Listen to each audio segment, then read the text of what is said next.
तो अभी हमने जाना कि एरिया एक वेक्टर क्वांटिटी है जिसका मैग्नीट्यूड एरिया के मैग्नीट्यूड के बराबर होगा, और उसकी डायरेक्शन को पता करने के लिए हमने कॉन्सेप्ट जाना, क्लोज सरफेस हो या नॉन क्लोज सरफेस हो तो कैसे हम डायरेक्शन को निकालेंगे।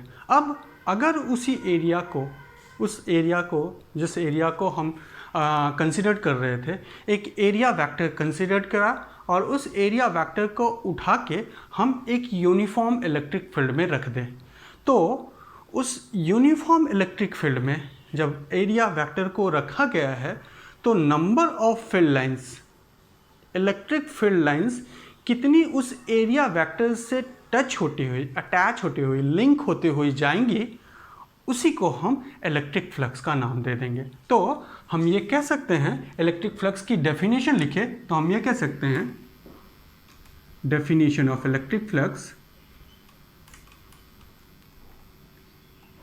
इलेक्ट्रिक फ्लक्स को रिप्रेजेंट कैसे किया जाता है, फाई, और सब्सक्रिप्ट में हम क्या लिखे हैं, ई। इलेक्ट्रिक, ये फ्लक्स का रिप्रेजेंटेशन है, और इस फ्लक्स के सिंबॉलिक रिप्रेजेंटेशन में हमने ई लगा के ये बताया है कि ये फ्लक्स किसका है, इलेक्ट्रिसिटी का, इलेक्ट्रिक का फ्लक्स है, ठीक है, इलेक्ट्रिक फील्ड का फ्लक्स है। तो डेफिनेशन हम देखते हैं, तो डेफिनेशन कहेंगे electric flux is defined as the number of field lines, number of electric field lines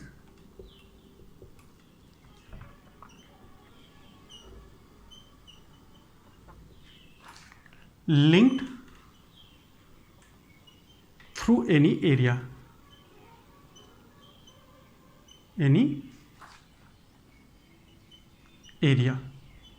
किसी एरिया से कितने नंबर ऑफ लाइन लिंक्ड होगी, अटैच होगी, उन्हीं को हम इलेक्ट्रिक फ्लक्स का नाम देते हैं, ठीक है, क्लियर। और अगर हम इसको मैथमेटिकली लिखना चाहें तो मैथमेटिकल डेफिनेशन को जानने के लिए हम थोड़ा सा कॉन्सेप्ट को दूसरे तरीके से समझते हैं। तो हमने कहा कि मान लिया जाए कि ये हम इलेक्ट्रिक फील्ड को कंसिडर कर रहे हैं, ये हमने इलेक्ट्रिक फील्ड कंसिडर किया। अब इस इलेक्ट्रिक फील्ड में हम एरिया को, हमारे पास एक एरिया वेक्टर है, उस एरिया वेक्टर को हमने ऐसे रख दिया है। अब देखते हैं कि इससे ये इलेक्ट्रिक फील्ड लाइंस आ रही है और इससे जुड़ती हुई चली जा रही है, ठीक है। तो अब अगर हम इस एरिया वेक्टर को इस इलेक्ट्रिक फील्ड में रखे हुए हैं तो जितने नंबर ऑफ लाइंस इस एरिया वेक्टर से टच हो रहे होंगे, लिंक हो रहे होंगे, that number of lines gives electric flux. अब ये भी हमें देखना है कि अगर मान लें कि ये एरिया वेक्टर, मान लेते हैं इस मार्कर को मैं एक एरिया वेक्टर कंसिडर करता हूँ और इसको मैंने यहाँ रखा, तो हम देख रहे हैं कि इस जगह पे जब हमने रखा है तो यहाँ से लेके यहाँ तक की फील्ड लाइंस ही उससे अटैच हो रही हैं। अब अगर उसी मार्कर को मैं ऐसे रोटेट कर दे रहा हूँ तो हम देख रहे हैं कि number of field lines decrease हो गई, और भी रोटेट कर ले तो नंबर ऑफ फील्ड लाइंस और भी डिक्रीज़ हो जाएंगी। तो ऐसे कंडीशन पे हमें ये देखना है कि electric field, number of field lines attach to any area is not only depend on the area as well as magnitude of electric field, और it also depend on the angle that area makes with the electric field, ठीक है, समझ में आ रहा है। जैसे हम इसको और एग्जाम्पल के हिसाब से समझें तो हमने ये कहा कि हमारे पास ये हमने एक एरिया कंसिडर कर ली, और इस एरिया को, ये मैंने एक एरिया कंसिडर कर ली जिस एरिया का मैग्नीट्यूड मैंने ए कह लिया। Let the magnitude of that area is A and it is placed in the electric field. मान लेते हैं इलेक्ट्रिक फील्ड में ये रखा हुआ है और ऐसे इससे आके इलेक्ट्रिक फील्ड लाइंस इस एरिया से लिंक हो रही है, ओके, ऐसे ये हमने इलेक्ट्रिक फील्ड में इस एरिया को रख दिया। तो हम देखेंगे कि इस एरिया से जो फील्ड लाइन अटैच हो रही हैं उस फील्ड लाइंस के नंबर को अगर काउंट करें तो हम ये कह सकते हैं 1 2 3 4 5 एंड दिस वन 6 लाइन इससे अटैच हो रही हैं। लेकिन अगर इसी एरिया को हम इस फील्ड में ऐसे थीटा एंगल से रोटेट कर दें तो जब थीटा एंगल से रोटेट करेंगे बच्चों, तो हम देखेंगे क्या कि ये ऐसे रोटेट करके यहाँ पे आ जाएगा। नाउ क्या अभी भी 6 लाइन इससे अटैच हो रही हैं? तो हम कहेंगे नहीं, 1 2 3 4 5 लाइन ही इससे जुड़ रही हैं। ठीक है, इसका मतलब थीटा एंगल देने से जो field lines, number of field lines इस एरिया से अटैच हो रही हैं वो कम हो गई। अब अगर इसी एरिया को और भी हम रोटेशन दे के और भी एंगुलर डिस्प्लेसमेंट दे के अगर इस एरिया को हम ऐसे कर ले, let this area will be like this. Now क्या इस एरिया से कोई भी फील्ड लाइंस अटैच होगी? नहीं। तो हम कहेंगे there is no field lines attach with the area. So यहाँ से समझ में आ रहा है कि हमारा जो इलेक्ट्रिक फ्लक्स है वो intensity of electric field, magnitude of electric field और मैग्नीट्यूड ऑफ एरिया ही नहीं, उनके बीच के एंगल पे भी डिपेंड कर रहा है। जैसे यहाँ हमने जब एरिया वेक्टर को ऐसे रखा था तो ये थीटा की वैल्यू क्या थी? 0 डिग्री। तो हमने देखा मैक्सिमम नंबर ऑफ लाइन्स इससे अटैच हुई। जब उसे हमने किसी एंगल से एंगुलर डिस्प्लेसमेंट दिया, ऐसे रोटेट कर दिए, तो हमने देखा कि जो फील्ड लाइन्स है वो मैक्सिमम से कम हो गई। और जब हमने उसे बिल्कुल पैरेलल, उसका एरिया जो है प्लेन को इलेक्ट्रिक फील्ड के पैरेलल रख लिया, तो हमने देखा क्या कि there is no field line attach with the area. So इससे समझ में आ रहा है कि इलेक्ट्रिक फ्लक्स को अगर हम मैथमेटिकली देखें तो electric flux is a scalar quantity, पहली चीज़ हम जानते हैं। दूसरा, it is a product of electric field as well as area vector. हम कैसे स्केलर क्वांटिटी कह रहे हैं? क्योंकि कह रहे हैं इलेक्ट्रिक फ्लक्स क्या बताता है? Number of field lines. And कोई भी फिजिकल क्वांटिटी अगर नंबर्स को रिप्रेजेंट कर रही है तो वो कैसी क्वांटिटी होगी? वो एक स्केलर क्वांटिटी होगी। तो हम कह रहे हैं कि दूसरी डेफिनेशन अगर इसकी देखें तो हम कह सकते हैं it is the product of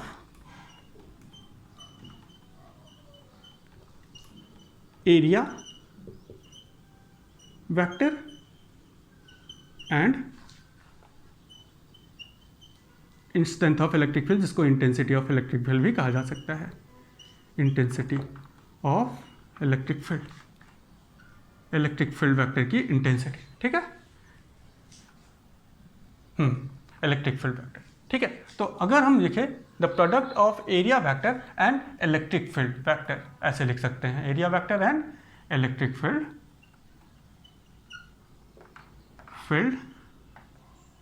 vector. ठीक है, तो हमें फ्लक्स को क्या रिप्रेजेंट करना है? Electric flux is equals to electric field vector dot area vector, दोनों का प्रोडक्ट है। अब हमें यह जानना है कि अगर हम इलेक्ट्रिक फील्ड एक वेक्टर क्वांटिटी है और एरिया दोनों भी एक वेक्टर क्वांटिटी है और दोनों का प्रोडक्ट निकालते हैं, और प्रोडक्ट निकालने के बाद अगर जो क्वांटिटी आ रही है, रिजल्ट मिल रहा है, वो अगर स्केलर क्वांटिटी है, इसका मतलब वेक्टर का मल्टीप्लिकेशन कैसा है? तो हम कहेंगे डॉट मल्टीप्लिकेशन है। तो हम इसको ऐसे कह सकते हैं, this electric flux is also written as magnitude of electric field, magnitude of area cos theta. ठीक है, तो हम इस इलेक्ट्रिक फील्ड को ऐसे भी लिख सकते हैं। समझ में आ रहा है? तो इलेक्ट्रिक फील्ड का जो हमारे पास डेफिनेशन के हिसाब से मैथमेटिकल फॉर्मूलेशन आया, वो क्या आया? The electric flux is equals to the product of electric field, product of area, magnitude of area vector and multiplication of cos angle. अब ये बात यहाँ पे बहुत इंपॉर्टेंट है बच्चों कि ये थीटा क्या रिप्रेजेंट कर रहा है। तो हम कहेंगे the theta will represent here, theta represent is an angle between area vector and electric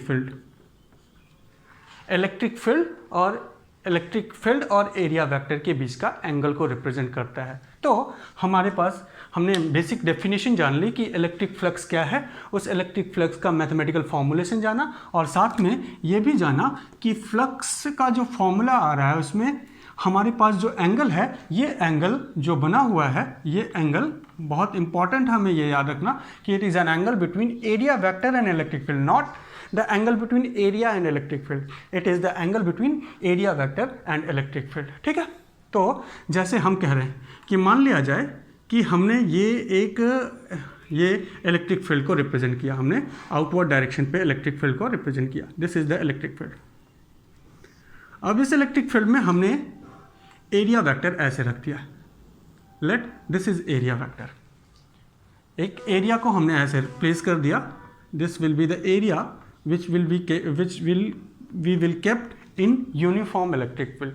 The direction of electric field will be this and area will be this. The magnitude of this area will be A.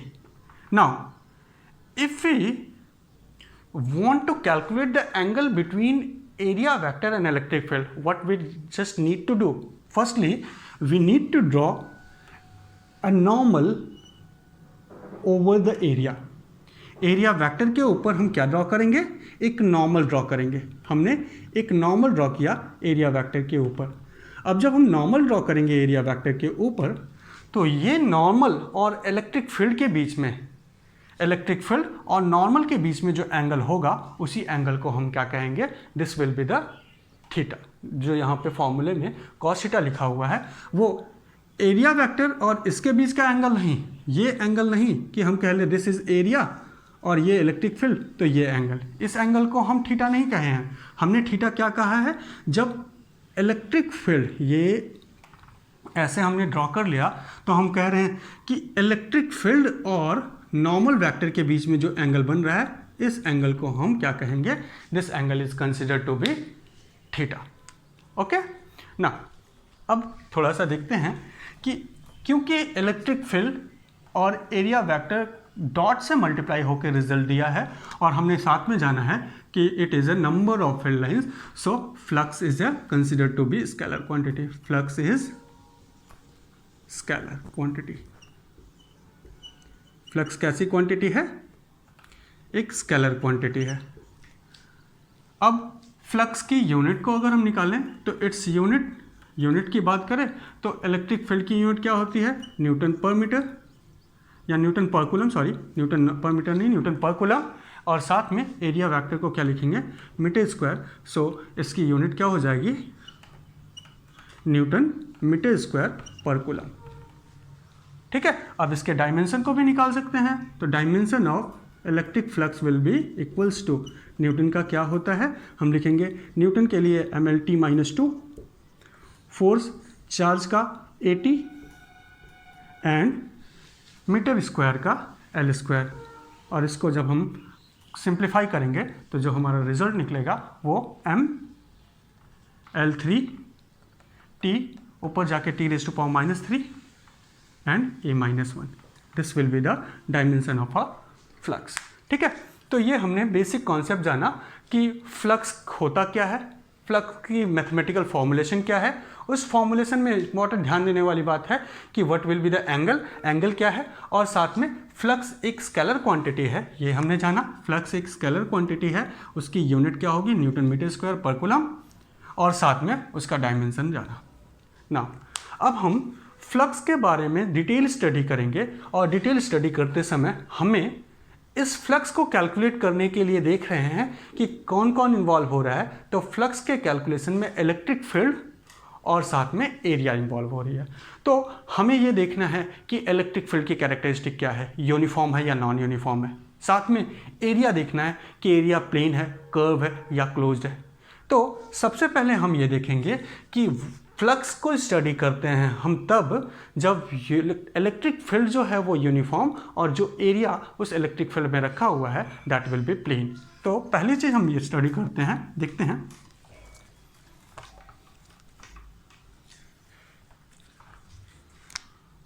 First,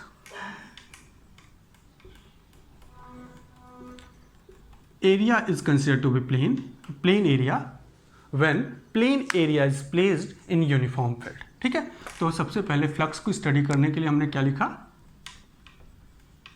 plane area को कैसा लिया है, plane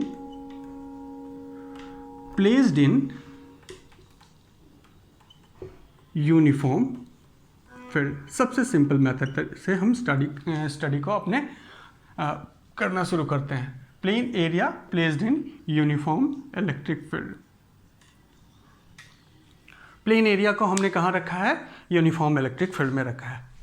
सबसे पहले हम flux को calculate करना सीखेंगे जब एरिया कैसा लिया गया हो, प्लेन, और उसको हम लोगों ने यूनिफॉर्म फील्ड में रखा है। प्लेन एरिया का मतलब एरिया की जो ज्योमेट्री है वो कैसी होनी चाहिए? फ्लैट। और यूनिफॉर्म इलेक्ट्रिक फील्ड होने का मतलब द मैग्नीट्यूड जो हो इलेक्ट्रिक फील्ड का वो कैसा हो? कांस्टेंट, और उसकी direction through out the area same हो। ठीक है, तो ऐसे केस पे हम लोग इलेक्ट्रिक फ्लक्स को कैलकुलेट करना सीखेंगे। तो मान लेते हैं कि ये हमने इलेक्ट्रिक फील्ड लाइंस को रिप्रेजेंट किया, ये हमारी इलेक्ट्रिक फील्ड है। This is a uniform electric field and its magnitude is taken to be E magnitude हमने लिया है, और इसकी डायरेक्शन कहाँ से कंसिडर कर रहे हैं? लेफ्ट से राइट की तरफ। ठीक है, तो ये एक इलेक्ट्रिक फील्ड हमने बना ली, डिज़ाइन करा, रिप्रेजेंटेशन करा है इलेक्ट्रिक फील्ड का। अब अगर इस इलेक्ट्रिक फील्ड में मैंने यहाँ पे एक एरिया रख दिया, लेट उस एरिया को मैं ऐसे रिप्रेजेंट कर रहा हूँ, let me place an area here, this will be a surface whose area is considered to be A। हमने एक सरफेस रखा जिसका एरिया क्या है? Area of the surface is taken to be A। Surface कैसा है? फ्लैट। मान लेते हैं इलेक्ट्रिक फील्ड लाइंस इधर से इस डायरेक्शन में आ रही है, from the left side of the board right side आ रही है, कुछ ऐसे। अब अगर हम उसमें एक एरिया को ऐसे प्लेस कर दें, let we place an area here, so the magnitude of the area will be taken to be A and its direction is taken towards the electric field and is perpendicular to the area। तो हमने इसके direction को किधर consider किया? उस मान लेते हैं कि उस एरिया के डायरेक्शन को मैं एन कैप से रिप्रेजेंट कर रहा हूँ। So the area vector is represented by magnitude A and n cap gives the direction. Electric field E is represented by magnitude E and its direction is taken to be I cap। I cap मैंने लिया, means x axis में इसके direction को मैंने represent करा है। Now अगर area vector और इस I cap के बीच में अगर यहाँ पे देखा जाए तो एरिया वेक्टर किस डायरेक्शन में है? उसी डायरेक्शन में जिस डायरेक्शन में इलेक्ट्रिक फील्ड है। तो ऐसे कंडीशन पे एरिया वेक्टर और इलेक्ट्रिक फील्ड के बीच में हम फॉर्मूले को ऊपर देखें तो फ्लक्स की वैल्यू क्या आ रही है? अगर पहला केस हम ये कह लें, let this will be the case number 1। तो केस नंबर 1 में जब हम फ्लक्स निकालेंगे, हमें ये बात मालूम है कि फ्लक्स का फॉर्मूला क्या है? फॉर केस 1 के लिए देखते हैं, जब हमारा एरिया हमने फ्लैट सरफेस एरिया को ऐसे इलेक्ट्रिक फील्ड में रख रखा है, इसमें इलेक्ट्रिक फील्ड इससे अटैच हो रही है, इस एरिया से यूँ। तो यहाँ पे जब फ्लक्स को हम कैलकुलेट करेंगे तो फ्लक्स का फॉर्मूला क्या है? It will be the magnitude of electric field vectors as well as its direction multiplied with magnitude of area vector as well as its direction, that is multiplication of area vector into electric field vector. अब देखें तो इसको हम ऐसे भी represent कर रहे थे, E इंटू A और the angle between area vector and electric field. यहाँ पे एरिया वेक्टर की डायरेक्शन उसी डायरेक्शन में है जिस डायरेक्शन में इलेक्ट्रिक फील्ड, सो इनके बीच का एंगल कितना हो जाएगा? तो केस नंबर 1 में थीटा की वैल्यू क्या आ रही है बच्चों? तो थीटा की वैल्यू 0 डिग्री आ रही है। ठीक है, थीटा की वैल्यू हमने क्या लिया है? 0 degree. Eight that case cos 0 की वैल्यू क्या हो जाएगी? cos 0 की वैल्यू 1 हो जाती है। So the flux will be considered to be EA। पहले केस में जो फ्लक्स आया वो क्या आया? EA आया। This will be the value of flux. ठीक है, तो इसको हम ऐसे कह सकते हैं, when an flat surface placed in the electric field in such a way that the angle between surface and electric field, surface ऐसे रखा हुआ है इलेक्ट्रिक फील्ड में, तो angle between surface and electric field कितना है? तो हम कहेंगे angle between surface and field is 90 degree, but angle between area vector and electric field क्या है? is 0 degree। ये बहुत समझने वाली बात है कि यहाँ पे हमने जो थीटा ले रखी है वो एरिया वेक्टर और इलेक्ट्रिक फील्ड के बीच में एंगल ले रखी है और वो कितना है 0 डिग्री। बट अगर सरफेस देखें तो सरफेस ऐसे रखा हुआ है, दिस इज द सरफेस, और सरफेस इलेक्ट्रिक फील्ड से कैसा एंगल बना रहा है तो हम कहेंगे 90 डिग्री एंगल बना रहा है। बट सरफेस का जो नॉर्मल होता है, सरफेस के ऊपर जब उस सरफेस का एरिया वेक्टर हम रिप्रेजेंट करेंगे तो वो हमेशा सरफेस पे कैसा होगा, नॉर्मल होगा। ऐसे कंडीशन पे एरिया वेक्टर और इलेक्ट्रिक फील्ड के बीच में एंगल कितना बन रहा है, 0 डिग्री। तो ये आपको हमेशा याद रखना पड़ेगा कि electric flux will equals to E into A when the angle between the surface and electric field is 90 degree and the angle between area vector and electric field is taken to be 0 degree। ठीक है, इसमें confusion होता है, बच्चे confuse होते हैं। Now अब हम इस एरिया वेक्टर को किसी थीटा एंगल से ऐसे रोटेट कर देते हैं तो यहाँ पे आ जाएगा।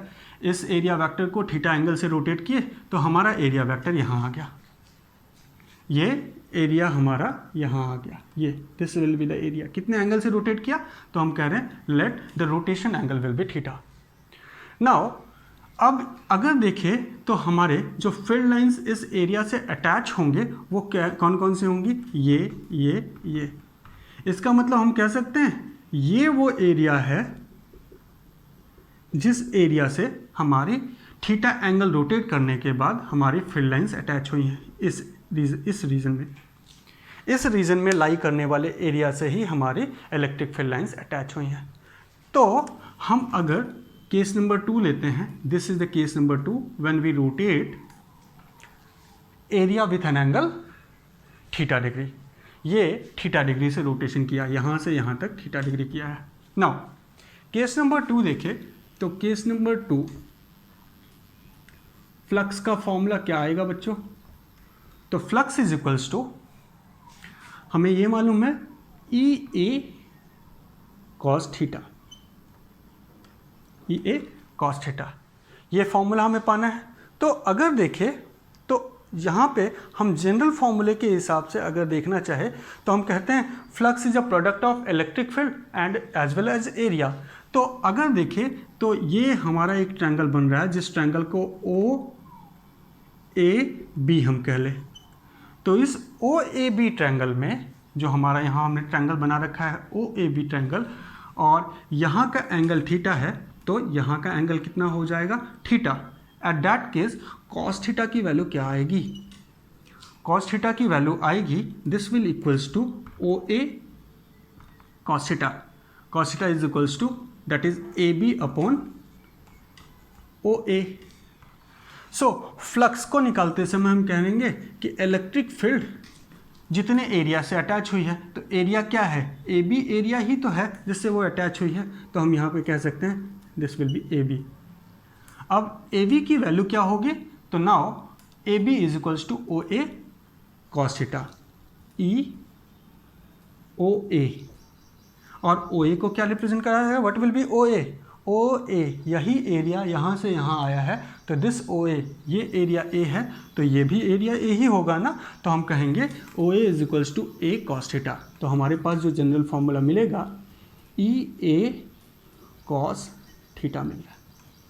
तो फ्लक्स की जो वैल्यू होगी वो कितनी हो गई, इन सेकंड केस नंबर 2 जब हमने थीटा एंगल से उसे रोटेट करवाया तो फ्लक्स की वैल्यू क्या हुई है, the flux will be given by EA cos theta. अब अगर थीटा 30 डिग्री है, 45 डिग्री है और 60 डिग्री है तो हम देखेंगे एट 30 डिग्री, 45 डिग्री और 60 degree means the angle between 0 to 90 degree, the value of cos theta will be maximum at 0 degree and thereafter value will be lie between 0 to 1. So the flux obtained in second case will be less than that of EA. Now अब अगर इसको हम और rotate करा दें और अब इसको हम यहाँ से ऐसे कर दें, तो जब हम इसका रोटेशन करके यहाँ से ऐसे ले आएंगे तो थीटा की वैल्यू कितनी हो जाएगी, तो हम कहेंगे theta will be equals to 90 degree. तो केस नंबर 3 अगर देखें तो केस नंबर 3 क्या है, तो उसको समझे।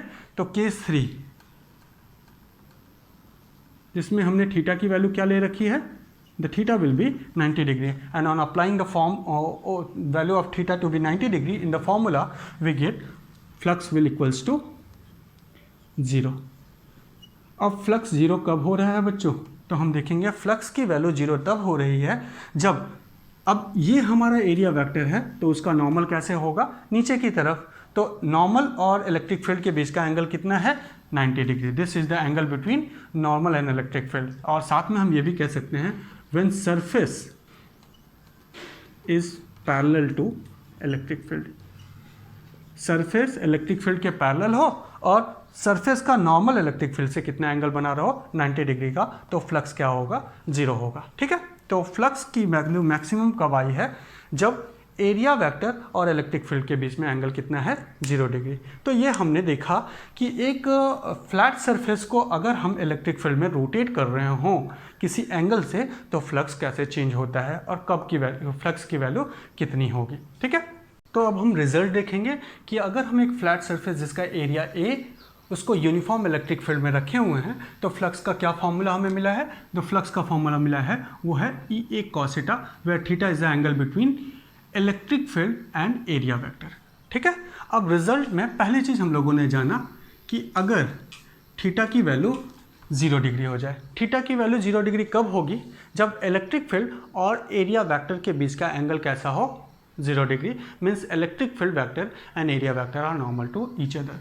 तो हम कह सकते हैं when electric field and area vector are parallel to each other,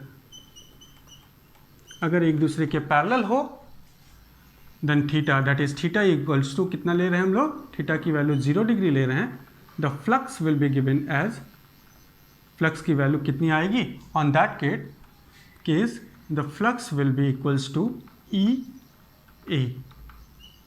okay, now second point ये देख रहे हैं कि अगर इलेक्ट्रिक फील्ड और एरिया वेक्टर एक दूसरे के नॉर्मल हो जाए तो हम इसको लिखते हैं when electric field and area vector are perpendicular to each other, एक दूसरे के ऊपर परपेंडिकुलर होता है। तो जब परपेंडिकुलर होगा इलेक्ट्रिक फील्ड एरिया वेक्टर से या एरिया वेक्टर इलेक्ट्रिक फील्ड से, तो थीटा की वैल्यू कितनी होगी, the theta will be equals to 90 degree and on that case flux will be equals to 0। ये आया, क्लियर है, ये दो पॉइंट्स तो हमें समझ में आया। और अगर 0 और 90 डिग्री के बीच का एंगल होता है तो फ्लक्स की वैल्यू क्या होगी, EA cos थीटा। नाउ अब देखते हैं एक केस कि मान लेते हैं हमारे पास एक क्यूब है, लेट मैंने एक क्यूब लिया, let us consider this is a cube, और इस क्यूब को मैंने, ये एक क्यूब है और इस क्यूब को मैंने इलेक्ट्रिक फील्ड में रख दिया। This is a cube that we placed in a electric field. ये इलेक्ट्रिक फील्ड में क्यूब को रख दिया इस तरीके से कि इससे जो इलेक्ट्रिक फील्ड है वो ऐसे अटैच हो रही है।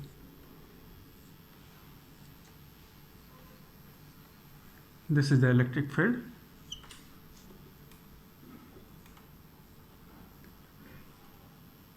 क्यूब जिसका साइड क्या है, the side of the cube is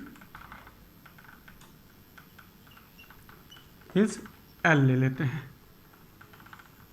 और इस क्यूब को हम लोगों ने इलेक्ट्रिक फील्ड में रख रखा है and this electric field is taken to be uniform electric field लिया है। तो यूनिफॉर्म इलेक्ट्रिक फील्ड लेते हैं, इसका मतलब फील्ड थ्रू आउट क्या है, कांस्टेंट है, और उसकी डायरेक्शन कैसी है, वो भी सेम है। नाउ अब अगर हम इस बॉटम वाले फेस पे देखें तो बॉटम का नॉर्मल किधर होगा, डाउनवर्ड डायरेक्शन में, और ये जो अपर फेस है उसका नॉर्मल किधर होगा, अपवर्ड डायरेक्शन में। तो इलेक्ट्रिक फील्ड देखते हैं कि हमने ये एक क्यूब ले लिया, ये मैंने एक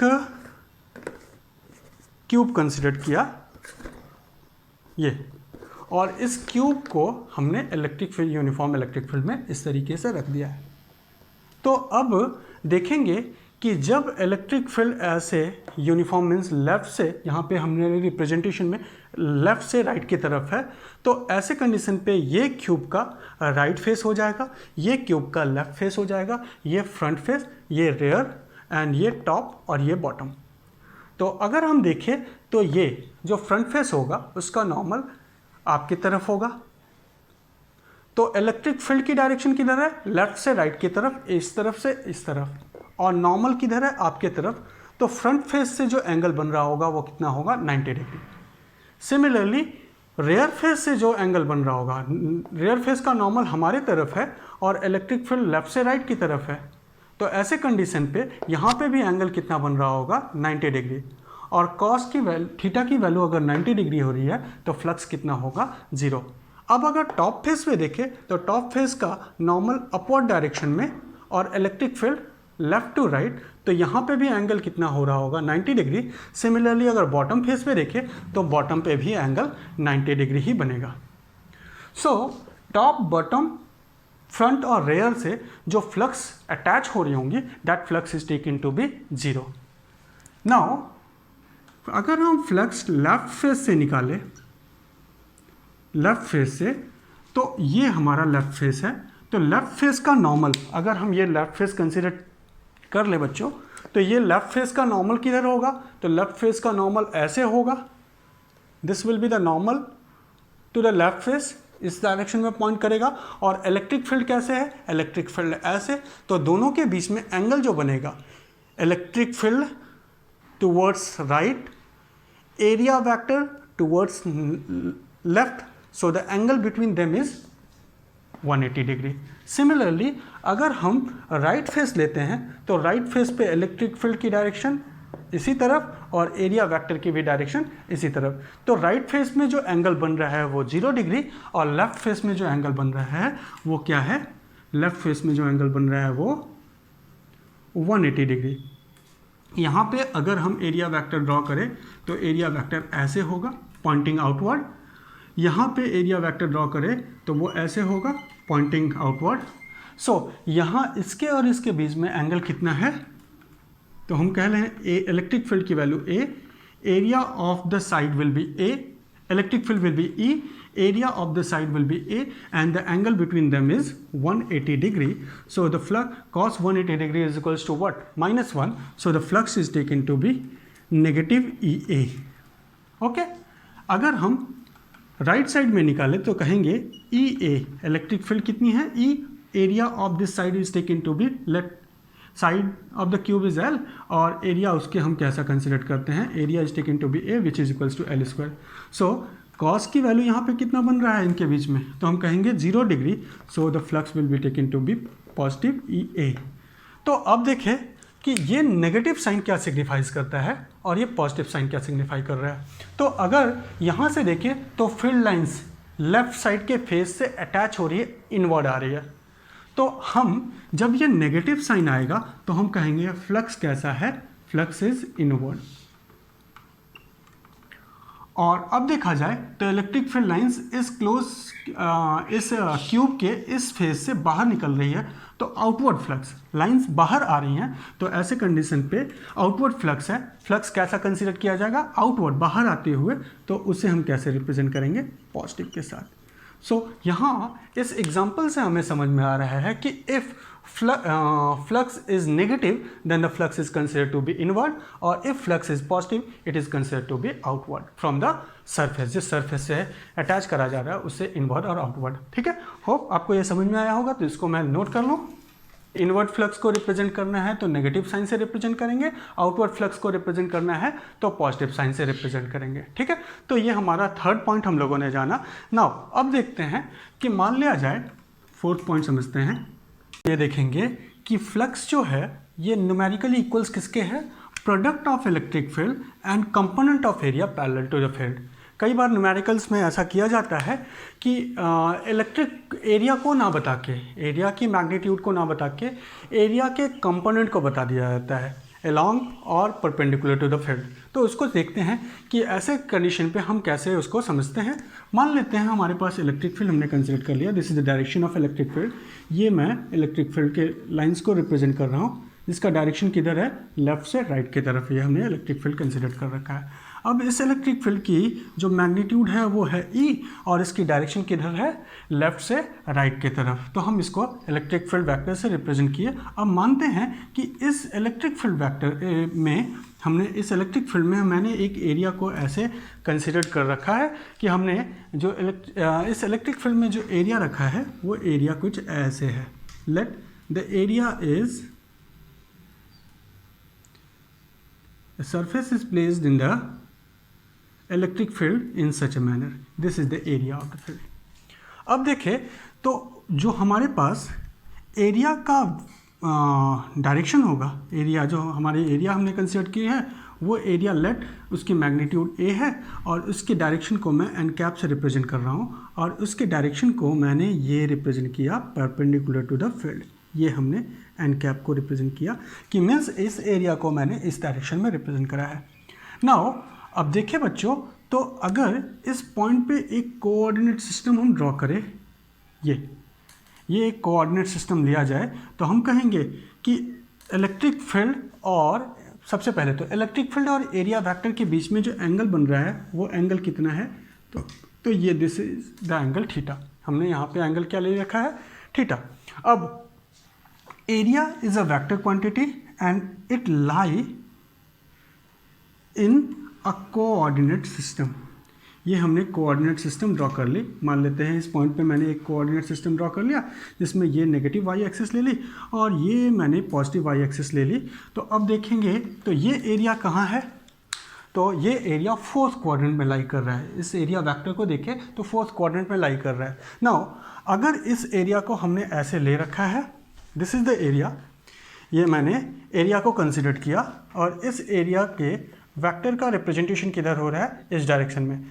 अगर इस एरिया के ये है एरिया वेक्टर, उसको हम अगर इसके कंपोनेंट को रिजॉल्व करें तो हम देखेंगे एक component along x axis horizontal axis जाएगा, ये हॉरिजॉन्टल एक्सिस है जिसको मैं एक्स कह रहा हूँ, और एक कंपोनेंट इसका जो है वो अलोंग वर्टिकल चला जाएगा। तो हम कहेंगे कि ये जो एरिया है, ये एरिया जो हमने यहाँ पे ले रखा है, ये एरिया का एक कंपोनेंट अगर इधर जाता है तो इस एरिया का इस डायरेक्शन में कंपोनेंट जो होगा वो कॉस कंपोनेंट होगा।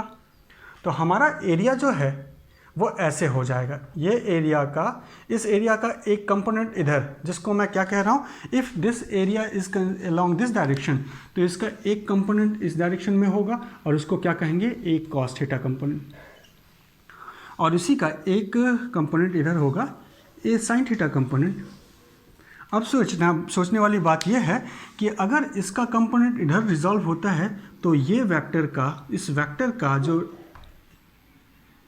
एक कॉस थीटा कंपोनेंट होगा उसकी डायरेक्शन किधर हो जाएगी, तो हम कहेंगे इसी डायरेक्शन में हो जाएगी, और जो ए साइन थीटा कंपोनेंट होगा उसकी डायरेक्शन इधर हो जाएगी। तो हमने इस एरिया को दो पार्ट में रिजॉल्व किया। एक पार्ट जो ये हमारा एरिया था जिसकी डायरेक्शन इधर थी, उसके एक पार्ट को रिजॉल्व किया। तो हम अगर इस एरिया को ऐसे रखें तभी तो एरिया वेक्टर कैसा रहेगा। तो देखा जाए तो एरिया वेक्टर और इलेक्ट्रिक फील्ड कैसी हो गई, पैरेलल। तो ये एक कॉस थीटा कंपोनेंट क्या है, पैरेलल टू फील्ड है। दूसरा, अगर इस एरिया का एक कंपोनेंट इधर गया, दूसरा कंपोनेंट इधर चला जाए, तो इस एरिया का ये ऐसे हुआ था तो उसको हम लोग ये कॉस थीटा से रिप्रेजेंट किए। तो अगर ये ऐसे हो जाएगा तो इसका हम ए साइन थीटा से रिप्रेजेंट करेंगे। तो हम ये ए साइन थीटा जो इस एरिया का एक वैल्यू है ए साइन थीटा, वो क्या होगा, this will be perpendicular to field, electric field के परपेंडिकुलर है।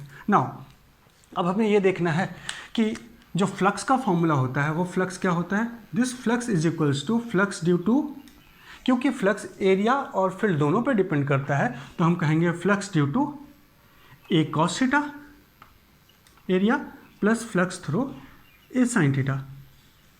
अब देखते हैं तो ए कॉस थीटा के लिए इलेक्ट्रिक फील्ड कैसी है, इलेक्ट्रिक फील्ड हमें ई मिली है और जो एरिया है उसका वो क्या है, ए कॉस थीटा। सिमिलरली ए साइन थीटा एरिया के लिए जो इलेक्ट्रिक फील्ड है, क्या ए साइन थीटा इस डायरेक्शन में है तो इस डायरेक्शन में कोई इलेक्ट्रिक फील्ड है क्या, तो हम कहेंगे नहीं, इस डायरेक्शन में तो कोई इलेक्ट्रिक फील्ड नहीं है। So electric field will be zero and this will equals to, and A sine theta multiplied with zero will be zero.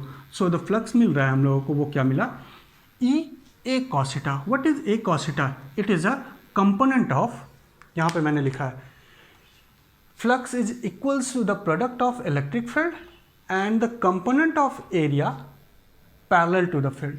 तो ये जो एरिया वेक्टर हमारा यहाँ वाला एरिया ऐसे हुआ, तो this is the area and इसका वेक्टर किधर है, इधर, और तो हम कहेंगे this area vector is parallel to the field. तो हम अगर हम एरिया के को रिजॉल्व करें तो हम ऐसा लिख सकते हैं कि दो पॉइंट हमारे पास मिलेगी, ए साइन थीटा और एक कॉस थीटा, जिसमें फ्लक्स जो जनरेट हो रहा है वो एक कॉस थीटा कंपोनेंट से जनरेट हो रहा है, और एक कॉस थीटा कंपोनेंट को हम क्या कह सकते हैं, component of area parallel to the field. ठीक है, क्लियर। तो अगर किसी ने ये कहा कि E की वैल्यू है 20 यूनिट और कंपोनेंट ऑफ एरिया जो है parallel to field, component of area parallel to field जो है वो 10 यूनिट है, तो फ्लक्स क्या होगा। तो component of area parallel to field का मतलब क्या हो गया बच्चों, तो हम कहेंगे component of area parallel to field is A cos theta. तो हमें ए कॉस थीटा की वैल्यू कितनी मिल रही है, 10 यूनिट। उसी तरीके से ई की वैल्यू कितनी मिली है, 20। सो फ्लक्स को निकालने के लिए हमें क्या चाहिए, ई ए कॉस थीटा। तो हम मल्टीप्लाई करके क्या कैलकुलेट कर सकते हैं, the value will be 200 unit. ठीक है, तो इस तरीके से हम कई बार क्वेश्चन में एरिया वेक्टर और एंगल ना दे के कंपोनेंट ऑफ एरिया दे देता है पैरेलल टू द फील्ड और perpendicular to the field. Similarly जिस तरीके से अभी हमने एरिया को रिजॉल्व किया along the direction of field, उसी तरह से अगर फील्ड का रिजोल्यूशन करें तो हम ये नेक्स्ट पॉइंट ऐसा भी लिख सकते हैं कि flux is also calculated is also equals to product of, अभी हमने एरिया को ऐसे रखा था, दिस इज द एरिया, ऐसे रख लिया, और इस एरिया से हमने फील्ड को अटैच किया, दिस इज द फील्ड। अब अगर मैं आपसे क्वेश्चन पूछूं कि एंगल बताना है हमें कि what will be the angle between area vector, this is the field, and field vector, तो area is this is the area and its vector is represented along the direction this. तो हम कह सकते हैं एरिया वेक्टर को हमने इस direction में रिप्रेजेंट किया है, और एरिया वेक्टर की वैल्यू कितनी होगी, एरिया इनटू डायरेक्शन वेक्टर। सो यहाँ पे एरिया वेक्टर और इलेक्ट्रिक फील्ड के बीच का एंगल कितना होगा, तो हम एरिया वेक्टर और इलेक्ट्रिक फील्ड के बीच का एंगल ये लेंगे। कंफ्यूजन अगर मान लिया जाए, हम ये कहते हैं कि सरफेस और इलेक्ट्रिक फील्ड के बीच का एंगल 30 डिग्री है, सरफेस और इलेक्ट्रिक फील्ड के बीच का एंगल 30 डिग्री है, तो what will be the angle between, हम फ्लक्स निकाल रहे हैं, मान लेते हैं कुछ ऐसा कि इलेक्ट्रिक फील्ड की वैल्यू मैं 20 ले रहा हूँ और एरिया की मैग्नीट्यूड मैं 10 यूनिट ले रहा हूँ। ठीक है, such that the angle between area, surface area and electric field will B 30 degree. Area की मैग्नीट्यूड कितनी है, 10 यूनिट एरिया की मैग्नीट्यूड है, इलेक्ट्रिक फील्ड की मैग्नीट्यूड कितनी है, 20 यूनिट, और उनके बीच का एंगल कितना लिया है, 30 डिग्री। तो किसके किसके बीच का एंगल, सरफेस और इलेक्ट्रिक फील्ड के बीच का एंगल 30 डिग्री लिया है। तो फ्लक्स की वैल्यू कितनी होगी इस प्रॉब्लम में, तो हम कहेंगे flux is equals to E A cos theta होता है। ए की वैल्यू कितनी है, 20, ए की वैल्यू कितनी है, 10। अब कॉस थीटा में क्या हम 30 डिग्री रखेंगे, नहीं, थीटा क्या है, theta is an angle between, किसके किसके बीच में एंगल है, angle between area vector and electric field. So area का वेक्टर किधर होगा, नॉर्मल किधर होगा, ये this will be the direction of area vector, और एरिया वेक्टर जो है वो इलेक्ट्रिक फील्ड से कितना एंगल बना रहा है, तो दिस एंगल। तो यहाँ से यहाँ तक 90 डिग्री होगा, जिसमें 30 डिग्री सरफेस ने बनाया, तो इलेक्ट्रिक फील्ड और नॉर्मल के बीच में कितना होगा, 60 डिग्री। तो यहाँ पे हमें क्या रखना है, cos 60।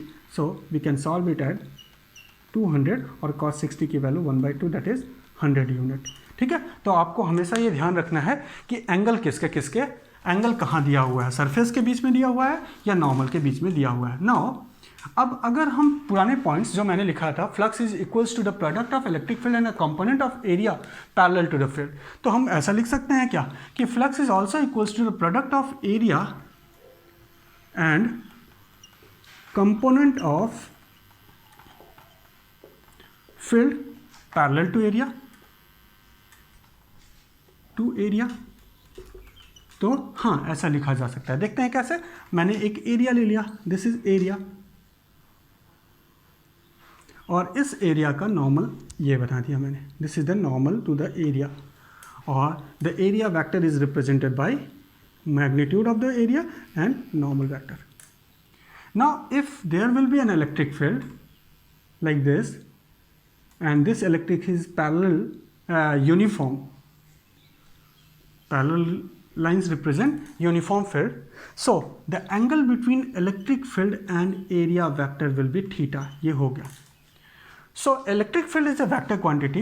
तो इस इलेक्ट्रिक फील्ड को, ये जो इलेक्ट्रिक फील्ड इस डायरेक्शन में है, उसे अगर हम रिजॉल्व करें तो उसका एक कंपोनेंट किधर होगा, इस डायरेक्शन में, और इसका, इस इलेक्ट्रिक फील्ड का एरिया वेक्टर के डायरेक्शन में जो कंपोनेंट होगा वो क्या होगा, ई कॉस थीटा, और एरिया वेक्टर के परपेंडिकुलर डायरेक्शन में जो इलेक्ट्रिक फील्ड होगा उसे हम कहेंगे ई साइन थीटा। सो जब फ्लक्स कैलकुलेट करेंगे तो flux is depend on area as well as field. यहाँ पे एरिया क्या है, कांस्टेंट है, तो फील्ड को देखते हैं तो हम कहेंगे flux due to E cos theta plus flux due to E sine theta. तो ई कॉस थीटा के बीच में के लिए इलेक्ट्रिक फील्ड की वैल्यू क्या है, ई, इस डायरेक्शन में जो इलेक्ट्रिक फील्ड है उसकी वैल्यू है ई कॉस थीटा, और एरिया क्या है, एरिया इज ए, इस डायरेक्शन में एरिया क्या है, एरिया वेक्टर ए है। सिमिलरली अगर इस डायरेक्शन में ई साइन थीटा देखा जाए तो इस डायरेक्शन में इस इलेक्ट्रिक फील्ड की एक वैल्यू इधर है ई साइन थीटा, जो कि इस एरिया से अटैच हो रही है, और एक वैल्यू जो है वो इस डायरेक्शन में है। क्या इस डायरेक्शन में कोई एरिया है जिससे फील्ड अटैच हो रही है, तो हम कहेंगे नहीं, वो एरिया जो है वो मिसिंग है, एरिया की वैल्यू क्या है, 0 है। So this will equals to 0। तो हमें क्या मिला, net flux is equals to E cos theta into area. What is this E cos theta? It is a component of field parallel to area. So हम यहाँ पे flux को दो तरीके से देख सकते हैं। Flux is numerically equals to the electric field and the component of area parallel to the field, and also numerically equals to the product of area and component of field parallel to area। ठीक है, तो ये हमने flux के बारे में जान लिया कि फ्लक्स के केस में ये देखना है हमें कि जब सरफेस कैसा हो, फ्लैट हो, सरफेस हमने कैसा लिया है, फ्लैट जिसका एरिया ए है, और फील्ड कैसी हो, यूनिफॉर्म हो। तो फ्लक्स को कैलकुलेट करने के लिए हम जो फॉर्मूला यूज़ करेंगे ई ए कॉस थीटा है, और उससे डिज़ायर्ड रिजल्ट हमने जाना। ठीक है, तो नेक्स्ट लेक्चर्स में हम ये देखेंगे कि what will be the, how to calculate flux if the area is not flat, means the area is curve और a close surface, as well as field is non uniform. तो ये थोड़ा सा कॉम्प्लिकेटेड है, समझना आसान है, तो उसे हम देखेंगे नेक्स्ट लेक्चर में। Thank you.